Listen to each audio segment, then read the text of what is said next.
Today on Moviewallas, we talk about Civil War and The Fall Guy.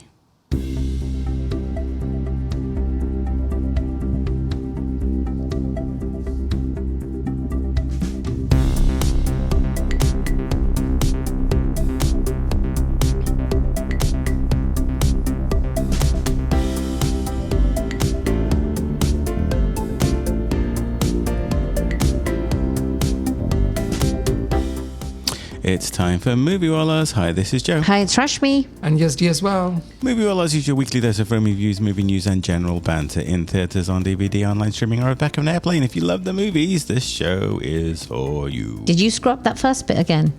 Did you say film reviews or something? Did I? Yeah, I think so. I didn't sleep well last night. Yeah, I know. You keep saying. Sure. I did. Blame your sleep. No, I blame the cat, actually. But the cat didn't wake you up in the middle of the night, Joe. Yeah, but the cat woke me up at 6:15 a.m. Okay. Sundays at 6:15 a.m. that's just rude. Yeah, well. That is rude. That's like getting you cat rude. That's like... Sure.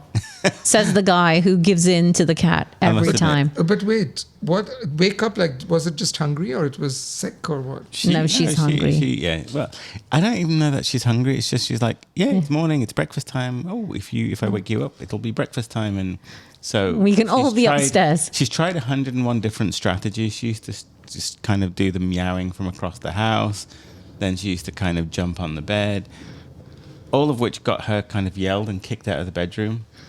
Now... She comes and licks Joe's ears. Well, not always the licking of the ears, but it's the purring and the cuteness. It's a lot of cuteness. It's like, you will not yell at me if I come and purr and be cute. And she's right. And I can't kick her out for that. And therefore, that's a strategy. So I didn't think there was much brains going on with this cat. She's super smart. She's smart, especially when it comes to getting fed. So, yes, it's her fault. I am a little tired, and so if I trip over my words, okay, that would be why. Okay. I have a pact with my dog. You have a pact with your Sawyer, the beautiful... Bit Sawyer. Yes. Bit Sawyer, who's... She's around somewhere. No, she's lying on the couch like it's a pet's life, isn't it, for our pets? But I have a pact with my dog that if it comes to me in the night, I will pick it up and bring it to my bed. Oh. So I often wake up with like a ear like tick, tick, tick, tick, tick, tick, tick, tick, tick, coming towards me, and then I'm like, and then anyway, it's a long story. But so by herself, Sawyer will jump on the couch, right, or on the bed. Right. But if I'm lying on the bed, she just stares at me for permission. So then I have to get up, get on my feet, pull that sack of potato, throw it on the bed, and then go to sleep. And then she jumps off by herself. Yeah. Things we do for That's our so pets. cute. Yes. And the things they do for us. Yes. Well, the things we do for Yazdi is bring snacks back from Japan. Yes. So Japanese snacks. that they are so Rashmi and I went to Japan. I think we mentioned this on a previous podcast. We were in Osaka, Kobe, Kyoto, Hiroshima, Miyajima, and then back to Osaka. A little town called Arima Onsen. That's right. It was lovely. So, yes, we did The town is called Arima Onsen. Yeah. Because it has onsens. Because Correct. it has onsens. Yes, it has which are mineral spas. Natural baths. Yes, baths. Which we did the tourist thing and went in with our bathing suits. Yes. Because I'm not going to do the Japanese thing and go into... But we also were with other people, so we didn't want them to see our... That's the whole point. Yeah. In Japan, it's like you take everything off. In fact, I watched a really funny... I like how he's in Japan. You take everything off. Yeah. Like well, there are public you baths. land at the airport and everybody's like, off with your clothes. No, I read a really funny Reddit post the other day called Japan Travel Tips, and there's a whole thing about what do you do in Japan. And there's this increasing rage happening within Japan where Westerners will go into onsens, not kind of understanding the etiquette, which is first, you strip naked. Then you shower. Yes, thoroughly. which we did, yes. It's not just like kind of rinse yourself and jump in. It's like have a good old clean. Scrub. And then you go into this thing, and they're gender segregated, but too many tourists kind of go in there and jump in. Walk in off the plane, jump in wearing a bathing suit, and it's really upsetting people. Well, they should. Yeah, I think they should have signs and let people know. But I think it shouldn't be so difficult because that's normal etiquette when you go to a pool here. You first shower and you should. Yeah, you should. Before you jump into the pool, like a public pool at least. And people don't. People don't, It's very upsetting. So we have snacks. Yes. So anyway. And Japan does on our have some travels, amazing snacks. love the snacks in Japanese snacks are so good. So And we have perfectly packaged. perfectly packaged, beautifully packaged. So we have consomme flavored potato chips. So yes, we brought the consomme. Consomme is normally a kind of, Broth. poultry flavored broth, which is known for its clarity and cleanliness. And Yasti is displaying these to the camera. And then, Joe, what's the other thing you have? There are these crunchy snack things, but they are called the Setuchi Shrimp Salt Rice Cracker. Salty flavor. With shrimp flavor. And with shrimps from the Sato Inland area in Japan. So Oh, wow. my vote is to try and Okay, well, Yes. open them then. crunch into these. So Yasti, why don't you Okay. do the business? Okay. So while we Japan do has that- the best crunchy, salty Best snacks. Some snacks. good sweet stuff there too. Good sweet stuff, yeah. And yeah. not too sweet. Their sweet stuff is not too sweet. Not as usually. sweet as the US, yeah. Correct. Okay, so we all So- going to try. Thank you. That's good. All right. We're all going to try. I'm going to just take one. Thank you. So should we jump into our Yes, let's start. Netflix? Oh, Yes. let's first Okay. comment. Very crunchy Really crunchy. Oh, salty. and fishy. You did say salty flavor. They weren't lying. Oh, they're nice. Very fishy. Very Yes. shrimpy, yes. Oh, I like them.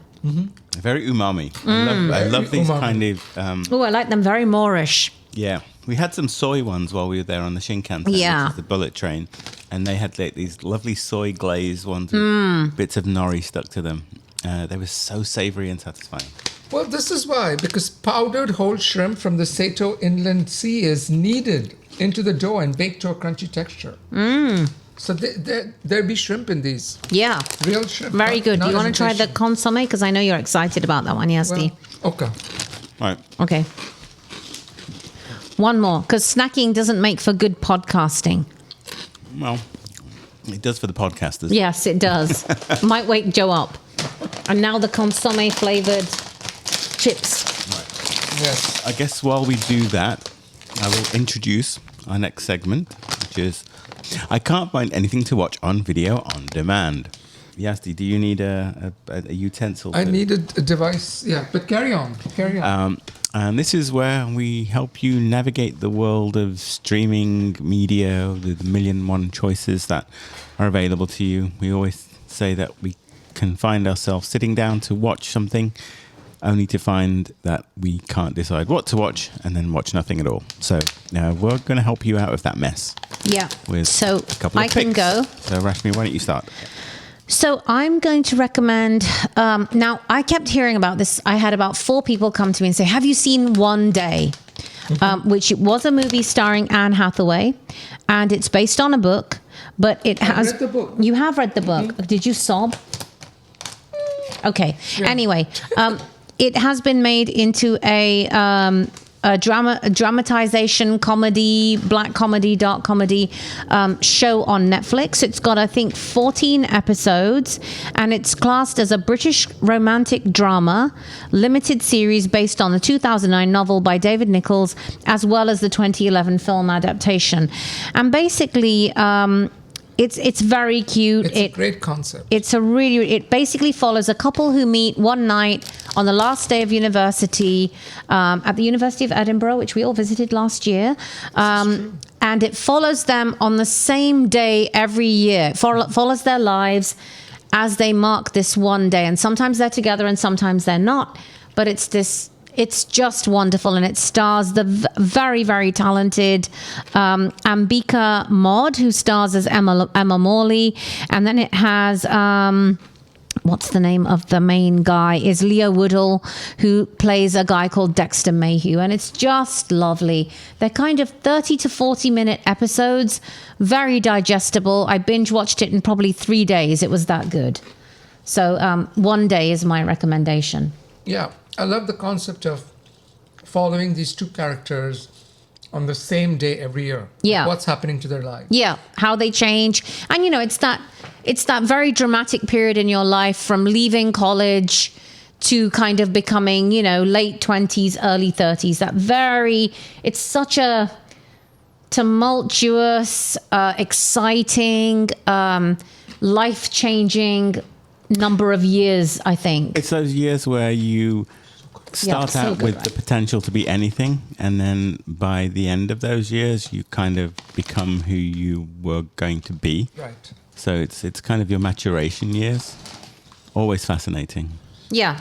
And it's also the years, I think, what the show does really well is it's those years where you have so much potential, and do you squander it or do you follow those dreams?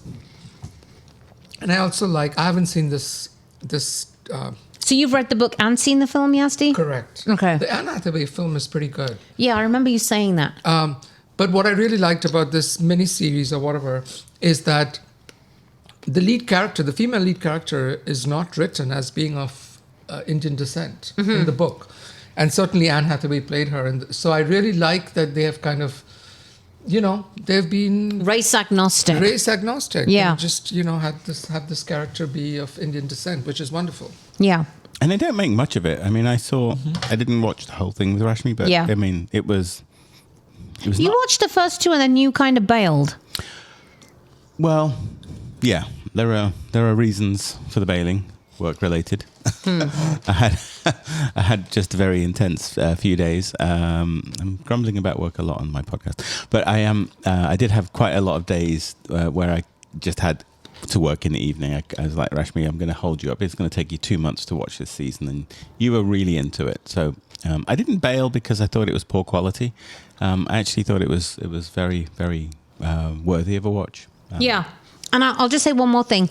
I loved it because I felt like it shows university life really well in the UK. Like the opening scene, I actually started watching it without Joe, and then I stopped it and I made him come in because that literally that opening first episode could have been a day in the life of our university life. Yeah, it looked like it was shot at our graduation ball. Yeah. I mean, that's Literally how people were dressed. It's the same time period, around the same time.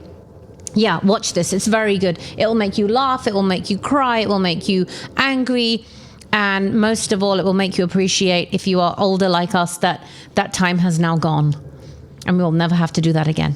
Yazdi, what you got in your list? So my recommendation is an Indian film. It was a film which came out just about 3 weeks, maybe a month ago in the theaters, and I heard so much about it. And I wanted to go watch it, but life had its way, so I couldn't go and watch out in the theater. And I was so thrilled, but it showed up on Netflix. So it's on Netflix. It's this movie called Laapataa Ladies.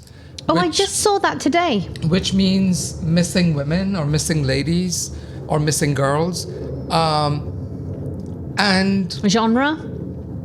Horror? No. Thriller? No. It's this sweet, warm embrace, hug of a movie. Oh. It's so Amir Khan, who everybody knows, he's one of the three big Khans, acting royalty in India. And I guess non-Bollywood people would know him from Lagan, which was nominated in the Oscars way back when. Right. So Amir Khan's wife, Kiran Rao, she has made 2 movies. There was one movie she made which was, I think, released. It was called Dhobi Ghat, and then I think its Netflix title is Mumbai Diaries. And then this is her second movie. It's like a little folk story. The entire movie is set in rural India, and the premise of the movie is that there are these 2 guys who just got married to their brides, which are in a different village, and they are bringing the brides back to the home of the groom. And they get on a train, and on the train, the 2 brides happen to be wearing exactly the same saris, and they have their heads in a veil. And when his station comes in the middle of the road, he grabs the wrong bride and takes her with him. And then the other bride doesn't remember anything. So it's a case of Missed identity. Mixed identity. And then it's about those two brides, as we find out. And one of them is really wanting to go back to her husband. The other one has some other ulterior motives. The movie has so much commentary on, on the pressure from parents, on patriarchy, on, how women are treated, especially in rural places. But it's all done with so much humor. It's done with a wink and a nod. You're never beaten on the head with it. It's so delicate and exquisite. I almost hesitate to make too much about it, but I laughed and I cried. And this is a movie made for me. It's already one of my favorite movies of the year. I love it so much. Even if you are a Hindi-speaking person, I would recommend that you keep the subtitles on because it has a very heavy rural India dialect. Okay. It's a mix of it's set in Uttar Pradesh, UP, so it has this Punjabi-ish. You might get it. Oh. But it's a lovely film, which has a lot to say. I really liked it. Laapataa Ladies or Missing Ladies on Netflix. Very nice. Awesome. In my list is, and I'm not going to talk about it at all because I'm going to talk about something else using this opportunity. Are you cheating? First of all, by the way, these consomme chips, how Fantastic. good are they? So good. It's like having chicken tenders and French fries in the Together, the right? same thing. They're like a Wonka chip, right? Like a Willy Wonka chip where it's an don't know what- entire meal in a chip. Yeah, Like aren't they delicious? Willy Wonka where They're they very have, good. Yeah, we had them. And we were like, we have to bring these to These the are Moviewallas chicken-flavored- podcast. Yeah. chicken flavored. You're right. It's like a chicken tender and a French fry together. Yeah, imagine that.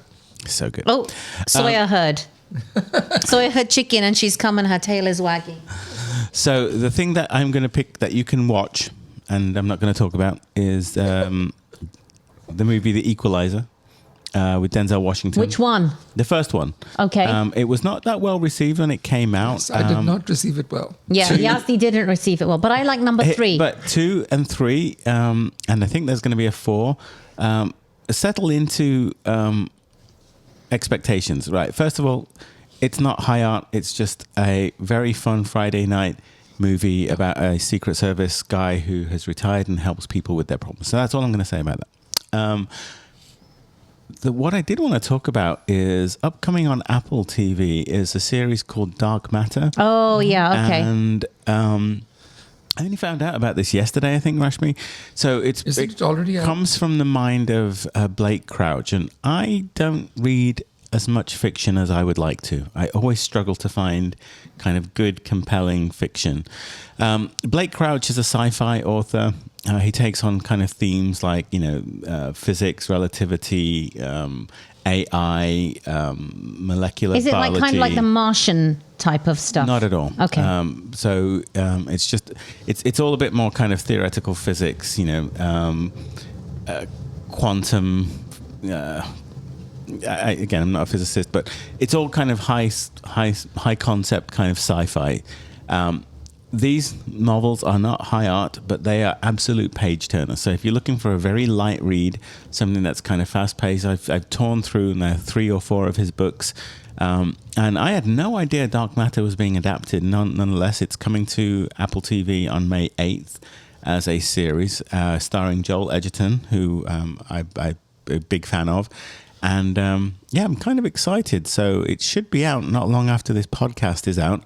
But we have Jennifer Connelly, Joel Edgerton, all joining in to be what should at least ostensibly be kind of a fun sci-fi romp over 7 or 8 episodes. So just look out for that because if it's close to the source material, this is a very story-driven narrative, but it has some really cool concepts about time, continua, being able to move back and forth in time. The basic premise is the guy, a physicist, gets kidnapped and sent to a parallel universe in which another version of his life unfolds because of a different choice he made 15 years previously. Ooh, okay. So I'll just stop there. I'm excited about that. Yeah. That's why I thought you seemed it would excited be- when the ad came on. You're like, oh my God, look, that's the book I say, read. These books are not, again, I struggle to find fiction that I like. I read mostly nonfiction. So when I kind of latch onto an author that I enjoy, like this, again, the books are not Pulitzer Prize winning, but they're just kind of compelling narrative, first person, not high art, but really good concept sci-fi. So Dark Matter on Apple TV is my hopefully future pick. I hope it doesn't suck. Rashmi, your pick was? One Day on Netflix. Yazdi, you had? Missing Women or Laapataa Ladies on Netflix as well. Okay, so we've done snacks, we've done Netflix picks. Why don't we review a movie? What way to Imagine do that. That's too much. Okay, 2 movies today. We have Civil War and The Fall Guy. Let's take them in that order. Rashmi, can you intro Civil War? I certainly can, and I am sad that we missed this one, Yazdi. This was on while we were away on vacation, and I always get excited when A24 is the production company. So this is an A24 movie. This is written and directed by Alex Garland, and the description goes: a journey across a dystopian future America following a team of military embedded journalists as they race against time to reach DC before rebel factions descend upon the White House. And this has a quite esteemed cast, including Kirsten Dunst, Wagner Moura, Kaylee Spaney, who we just saw in Priscilla. Stephen Henderson is here. We have Nick Offerman, Jesse Plemons, Alexa Mansour, and a whole host of others. So, and this is Alex Ex Machina Garland. Correct. That's right. And yes. Annihilation. Yes. And, Annihilation. That's right. Yeah. Both of which we've liked. Adored, yes. And Yazdi, I know I got the little note from you saying Civil War's playing. You should watch this. So I was like, oh, he must have liked this. That he's poker face trying to say to us, you must watch this, and we haven't yet. So tell us why we should rush out and see this, Yazdi. Well, for one thing, it is A24's biggest commercial hit, only behind Everything Everywhere All at Once. It was the #1 movie for like 3 weeks in a row.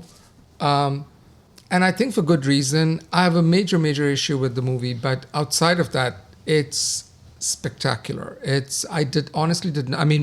a big fan of Ex Machina. Yeah. But I did not think, so he's a British director. I did not think a British director, especially with that pedigree, would have in him to make a movie about a war-torn United States, right? So what I think the reason why the movie is such a big, draw in theaters is because the kinds of images you see in war-torn countries, if you see them happening at a gas station in the US or at a JCPenney or whatever, it's very jarring to imagine those images, of war-torn countries happening in the US. And so the basic premise of the movie is that, in some contemporary time, not too far, civil war has broken out in the United States, and these group of photojournalists are trying to get to Washington, D.C. to interview the president before the fall of the country. So it's a very, very provocative concept, and the implementation is spectacular. I mean, you have to see it to watch it. The production design is exquisite. I don't know. Obviously, they've used a lot of CGI, but to watch, parts of America that we know kind of having fallen to a war is quite something. So I think the visual realization of the movie is spectacular. Wagner Moura, who was in Narcos and a few other movies, he's in this movie, and I'm so glad he's getting more recognition because he's a brilliant South American actor. I've seen him in many South American movies. Kaylee Spaney, and there's a story behind her. Kaylee Spaney, who was in Priscilla, she has a pretty major role here as well. So I'm glad she's getting more recognition.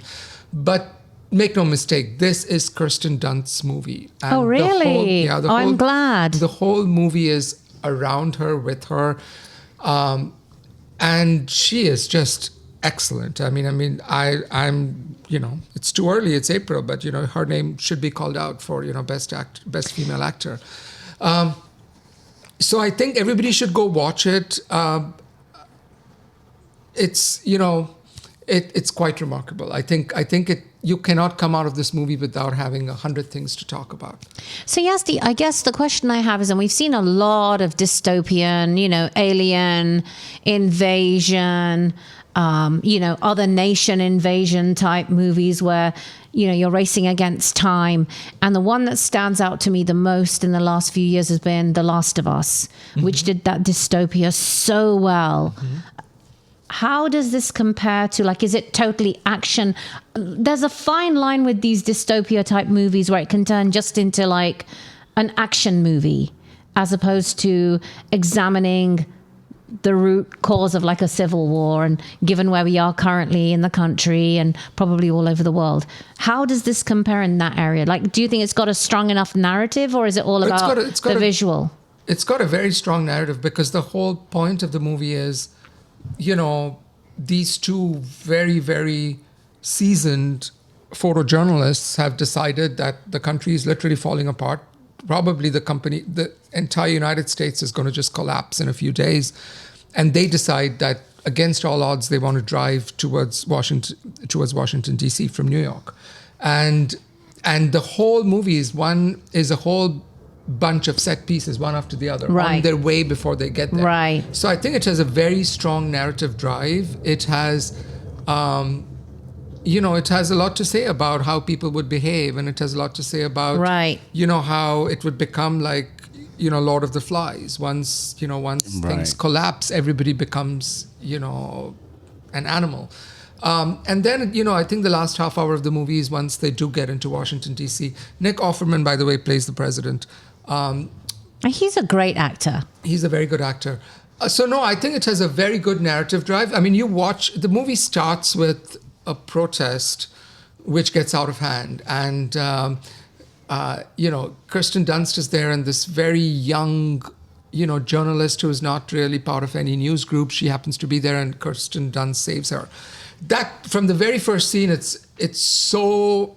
The thriller element is so well captured, and that thriller bit continues through. But I don't think it's not like a John Wick movie where it's like, okay, that, cool stunt piece in Japan, stunt piece. Right. No, it's not that. It's leading towards something. Okay. There is one scene, I don't want to spoil it, but a lot has been talking about it. There's one scene which is set at a gas station, which is easily one of the most chilling scenes I've seen, I don't know, in the last 10 years. It'll be one of the most... I cannot forget that scene. It's just so well done. Jesse Plemons is in that scene. There's lots, and there's lots of reasons why this movie did so well, because it doesn't have really big name actors. Right. But it's an event. You need to go and watch it. Okay. Now, I have a big issue with the movie. And I think most people have this issue with the movie. And I think it comes down to... So Alex Garland had he's a writer and director. He had a choice to make this movie, right? So when you're taking this live wire of a concept, of a civil war in modern day America, which is not going to be quelled, the country's going to collapse. You're playing with fire, right? And Garland knows this. And so he kind of sidesteps the whole issue of American politics. This is not about right versus the left. Okay. And so in the movie, apparently the big rebel group which is trying to bring down the government is a faction which is formed by California and Texas coming together. Which is never going to happen, right? That's the two last states which are going to... So he's really sidestepping. But I kind of like that in some ways. But because otherwise you polarize the movie to presumably one political viewpoint or another. Right, but my point is you're making an inherently political movie and then running away from its politics. So I understand it would be very dangerous to make a movie about the right versus left right now. But I think there is a movie to be made about either, the logical evolution of the far left taking over or the logical evolution of the far right taking over. And the movie is too scared to do that. Right. And so it becomes kind of intellectually sterile. I mean, it's a showcase. You're watching it. You're aghast. You're seeing these things.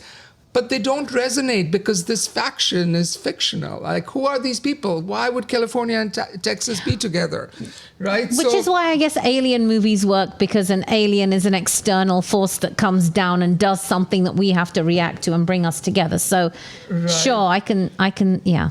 So it's like like I said before, it's like putting your neck under the guillotine and then trying to pad your neck. You can't have it both ways. If you're making a movie about the collapse of United States, but shying away from American politics, what's the point? So, and I mean, I understand. I mean, Garland is not so interested in the politics. He's interested more on journalism. Right. And very early on, Dunst's character says that her role as a photojournalist is not to ask the questions, but to record things so others can ask the questions. And the movie's taking that same approach. Right. He's like, I'm not going to get into all of this. I'm just going to show you these things, and you guys kind of figure out what happens. So, that kind of bothers me, and I wish somebody would make, and it doesn't have to be, about the far right or the far left. Take a side and go with it and see where that takes you. But that's, and a lot of people have an issue with this. If you read the criticisms of the movie, this is the one criticism, is that, you're setting it in 2024 America, but it's a 2024 America nobody knows, right? Why would California, Sure. right? So, but if you picked a side, only half the country would watch it, and I think correct. the other half would be like, "Oh, that movie's just propaganda." Yeah. Yeah. Yeah, but having said that, I think if you set aside all the politics, all the hand-wringing, I think the scope of this film is extraordinary. The way it's been rendered is extraordinary. I mean, this movie needs to be seen in IMAX because it's so visceral an experience. And did you get to watch the screening in IMAX? I did get to watch the screening in IMAX, as Joe likes to call it. And the other thing is, there's a lot of things going on in this movie, right, through this journey. And this movie clocks in at less than 2 hours. So it's very efficiently made. Like boom, boom, boom, boom. You're just going, one to the other. So at the end of the day, I'm just in awe of this movie. And, I just wish it would have done one thing differently, but it's pretty brilliant. Score. Oh, easy 8 out of 10. I would give it 8.5 out of 10 even. I think this is necessary viewing. Really. I would like to see this. Yeah, I want to go see this as well. This looks interesting. What are we doing later? Let's go watch Civil War. Yeah. Lot of tight close-ups, of the actors. And again, Kirsten Dunst, I'd forgotten how good an actor she can be. I mean, I hope she has her day again. She seemed to have, a really good career to start with, and then she seemed to disappear. And then I thought she was making a reappearance with The Power of the Dog. Yeah, with The Power of the yeah. Dog, and then she was on that season of Fargo. Okay. The television show where she met Jesse Plemons, her husband now. And I think she's kind of coming, she's coming back. Yeah, and I hope she gets her due as well. Good. Now, interestingly, with Kaylee Spaney, she is such a good actor. She really is. I was just going to ask you, I remember Joe was very more impressed than I was in Priscilla. So she plays this hot-headed, young, wannabe journalist who kind of tags along with them against their wish for this whole ride. And she constantly imperils everybody else there because she's so stupid and she can't think through, and don't go in the cellar. But I'm angry with her because she's so good at playing that role, right? She repeatedly, I'm like, just leave her. She's just trouble. Just leave her. But so she, the very fact that she plays that character so well. Interestingly, Civil War was shot before Priscilla. And when Sofia Coppola was looking for actors to play Priscilla, she reached out to Kirsten Dunst because Kirsten Dunst has worked with her on the Virgin Suicides and The Beguiled and other movies. And Kirsten Dunst, having worked with Kaylee Spaney on Civil War, said, hey, you should consider this young actor. And that's how Kaylee Spaney got her Priscilla role. So that's your, backstory to it. I found out about it through reading some interviews. But I think the power of this movie cannot be denied. It's quite something else. Awesome Okay, stuff. very nice. Yeah. Okay, move on. Movie number 2 then is The Fall Guy. So, director David Leitch, who has directed Fall Guy, he started as a stunt coordinator. So he used to be, he's skilled in martial arts. He's done Muay Thai, shoot wrestling, boxing, wrestling, movie finds.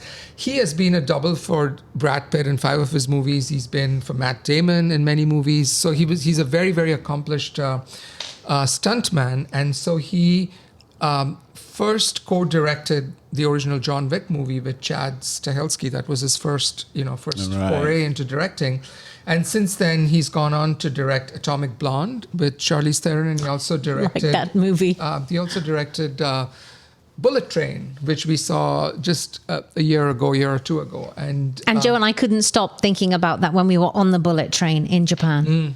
yeah, and he also directed Fast and Furious, Hobbs and Shaw, which I have not seen. But anyway, here is the latest movie from David Leitch, and he, he's nothing if not a walking, talking advertisement for the glory of stunt work in movies. And this movie is, in a way, in its entirety, an appeal for stunt work to be considered with greater respect. And Yeah. there's an in-joke in the movie about, trying to get an Oscar for stunt work as well.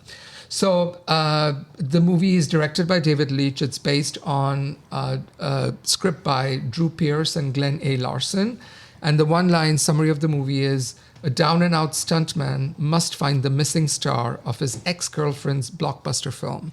I should also say that The Fall Guy is based on, a very popular television show, but From the 1980s. from the 1980s, which I have not seen, but I understand the plot of the movie is only very, very, very marginally kind of associated with that original television show. The movie stars Ryan Gosling, Emily Blunt, Aaron Taylor Johnson, Hannah Waddingham, she of the football one. She of Ted Lasso. Ted Lasso, yes. Teresa Palmer, That's right. Stephanie Shu, and Winston Duke. So the movie just got released this Friday. What did you guys think of The Fall Guy? Okay. So I thought this was okay, bit meh. I was kind of enjoying it. It's a fun lark. And I didn't understand the point of it until about halfway through when something happens. And then I was like, oh, this is a really good, fun movie. So I would describe it as a great Friday night. Yes, you always say this when you've had a couple of beers and you want something to decompress to. This is the perfect movie. It's so fun and it's so earnestly acted by Ryan Gosling and by Emily Blunt that I couldn't help but fall in love with them both. So I think it's a good time at the movies. Joe? I know it. Yeah, no, you're right. I mean, I didn't hate this movie at all, but it kind of has that same self-assured. When you mentioned Bullet Train, I was like, okay, yeah, it's got a self-assured kind of cockiness to it, which to me looked like they had so much more fun making it than I had watching it. And I don't know why the movie comes across so smugly, because I think Gosling is really trying hard here to play an earnest character. I think Emily Blunt here is also, delightful. She's got a lightness to her that I feel like she's played kind of more heavier roles. Yeah. In recent mind for whatever reason. So there's just a lightness to this character, but it just felt it was too light a touch. And yeah, I get the whole love letter to stuntmen here. I love some of the tributes and some of the nostalgia that it kicks in, especially in its Act 3. But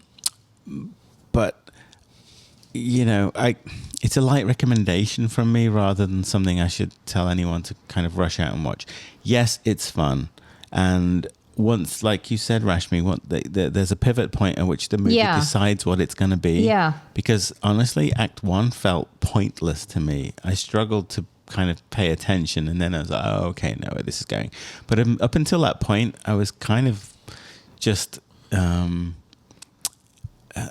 felt slimy with the gloss of it all. Yeah. Yazdi, what did you think? So I'm really, really torn on this movie, and I kind of keep swaying like which is a weird movie to not be able to make up your mind on, because it's just it's just a big, silly popcorn blockbuster movie. I kind of sway between really, really appreciating it and then kind of going back to like but it's too empty, right?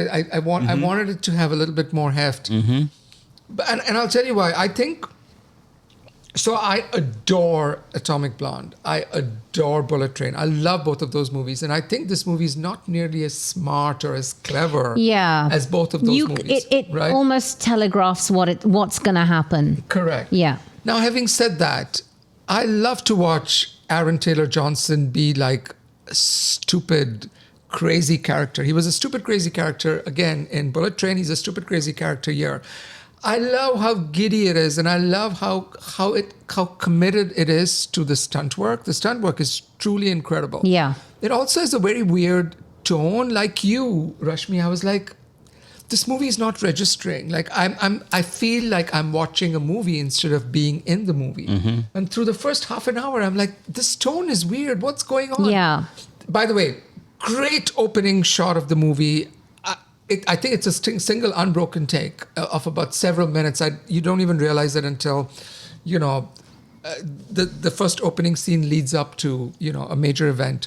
But then, like you, Rashmi, at the halfway point, there came an action scene, which is amazing needle drops, by the way, which is played to Phil Collins's Take a Look at Me Now. Yes. And it involves this garbage truck, and there's a dog. And I'm like, oh, finally this plane has taken off. Finally this movie has taken off. Yes. And then once it took off, I was with it. And, it's very meta. It's very smug. It's constantly referencing other movies. There's a joke about Memento. It's very There's a joke about Fast and Furious. It's being very clever. So I only wish this movie had the movie which I keep going back to, which I think is one of the great movies of all time, and I'm going to say it, is True Lies, right? James Cameron's is True Lies. Yes. This movie wants to be True Lies, but it falls short because it doesn't have the smartness of the script that True Lies did, right? But having said all that, it's so much fun. It's a great joy to watch. This apartment in Sydney that they demolished. Yes. I want to live there. And I'll say one other thing.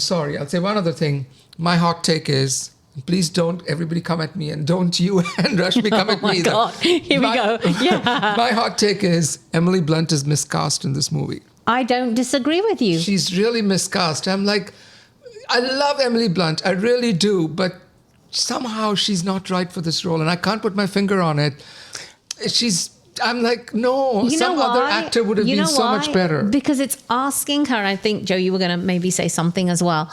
I think it doesn't feel authentic to who she is. Yeah. And so it always feels like she's trying hard to act as this person, as opposed to someone who is truly inhabiting the role. And Emily Blunt is one of the great actresses of all time. Yeah. Think back to A Quiet Place. Yeah. Think back to Devil Wears Prada. Oh God!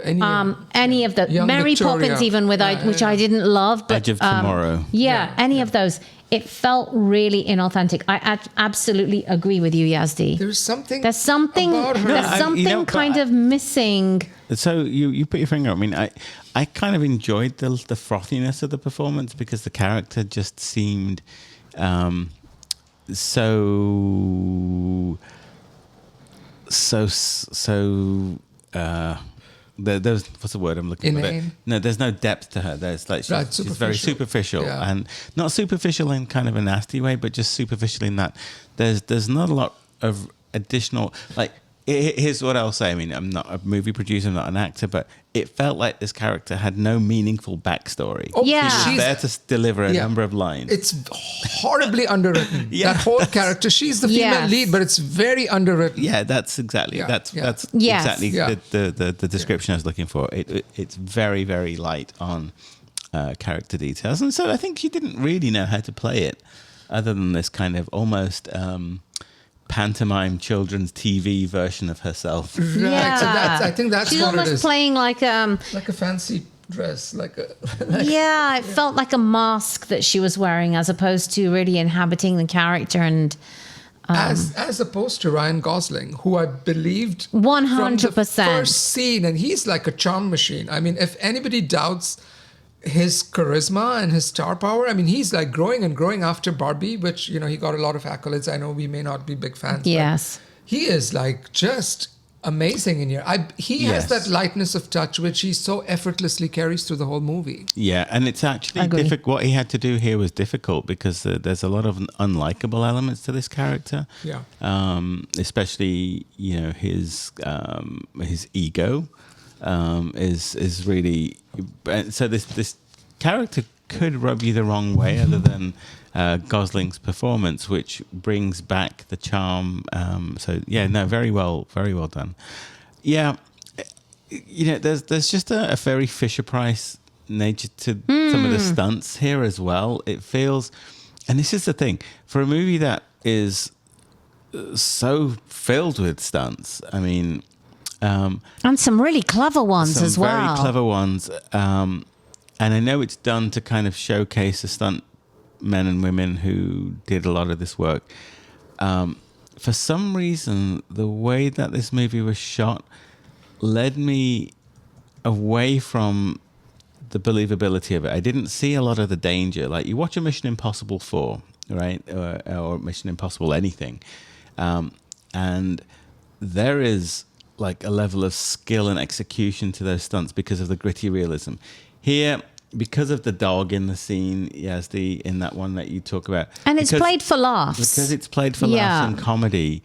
I think it kind of took away a lot of what these stunt people were doing. It felt very synthetic and CGI. And that's terrible, because a lot of the people, including some of the actors, were doing a lot of their own stunts here. So as much as it's meant to be a love letter to stunt people, I feel like it's doing them a disservice in many ways by not showcasing the risk that they take every day to deliver these kind of things by playing it for these kind of jokes and laughs. It just didn't. I wanted to come away and think, wow. Without this group of people who are never recognized, we couldn't have the movies that we have today. And yet, here I just felt like they were not, they weren't honored enough with the material. Yeah, I didn't. I think I wish it had committed either to being funnier. Or more action, all out and out action, yeah, or thriller, and again, even if you think about the lady from Ted Lasso, Hannah Waddingham, it's such a bizarre character, and it's the story's predictable. Like it's zany. It's more zany than it is either rom-com, outright comedy, or action. So I think it couldn't quite decide what it wanted to be. But again, I still had a fun time. Still a fun time at the movies. I cannot lie. It's joyously entertaining. Yeah. Right? I was never bored. And maybe it's my fault that I'm putting so much weight on a movie that all it wants to be is a goofy blockbuster. Yeah. So, but I had greater expectations from this director, from this cast. Yeah. And I think that's the only reason why it falls short. So I would still give this movie an 8 out of 10, because there are very few movies I can recommend to people. Say, go with grandma, go with your 7-year-old, and they can all watch it. It's goofy, it's silly. Ryan Gosling is great. It's predictable, but it is fun. Okay, Joe's score. Yeah, I mean, from everything I've said, you probably think I hate this movie, and I kind of came into this review thinking, this is kind of a 6 out of 10. But, having kind of said my piece, I feel like I've been up on my soapbox and yelled my criticisms. I have to remember that I did quite enjoy this, and I think there's some beautiful bits of nostalgia at the end. There's some really nice behind the scenes type of stuff, and I'm not talking like silly outtakes or anything like that, but it's just good behind the scenes insights into the movie. I'm going to give it a 7 because, again, having yelled about it for the last 10-15 minutes, I have to say it was enjoyable enough for the same reasons yesterday. Yeah. Anyone that goes to see this will get their $20 worth, right? Like, you will go in, you will have your popcorn. You know, no one's expecting the latest, masterpiece from, Paul Thomas Anderson or, a Daniel Day-Lewis script or anything like that. This is fun. It's meant to be fun. It delivers on the fun. Yep, I will agree with Joe 7. Yeah. Cool. Yeah. Yeah, it's not easy doing this, right? It's hard. Now I realize, again, going back to True Lies, what an incredible film that is. Yeah. When movies are able to carry that humor and rom-com part along with Yes. all-out action. Exactly. James Bond movies do that. Yeah. The Mission Impossible movies do it a little bit, although not so much rom-com. It's hard to do that stuff. Otherwise, the pack of cards fall. Yeah, Not that the pack of it's a cards little falls here, but overcooked. it's a little shaky. It's a little overcooked at times, I think. Undercooked. Undercooked in terms of story, but then overcooked in terms of the stunt action piece.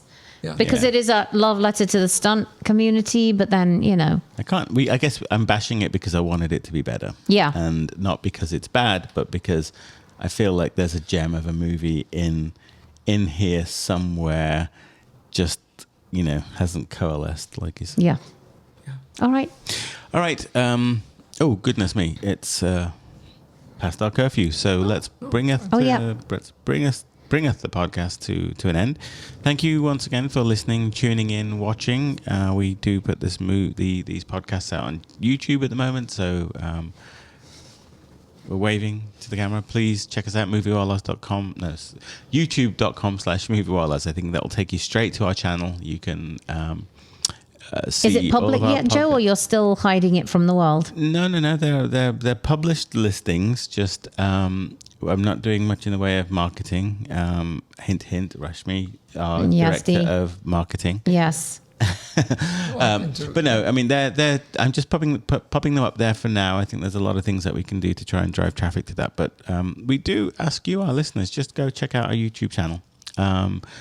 It's a full podcast, full episodes that we're putting up there. You can see our lovely faces. You can join us in the snacks that we're taking, the adult beverages that we've seemed to be doing for the last few podcasts. Which we haven't Not today. Not Yep. today. Not today. Just Today good is old all PG, Earl Grey. PG-13. Earl Grey tea. And for a what's this Sunday called, afternoon. Yazdi, that I'm drinking? The Gugu. Mogu Mogu, pineapple, and Yes, cacao. Yazdi gave me a delicious drink called Mogu Mogu, pineapple. With little bits of coconut. Yeah, and I can see them now in the bottom of my glass. Yes. It's delicious. Delicious drink. And not a tequila shot. in No, sight. it's like a virgin Malibu. Yeah. Lovely stuff. Delicious. Okay, until our next podcast, it's too many movies, too little time. A goodbye from me. And me. And me as well.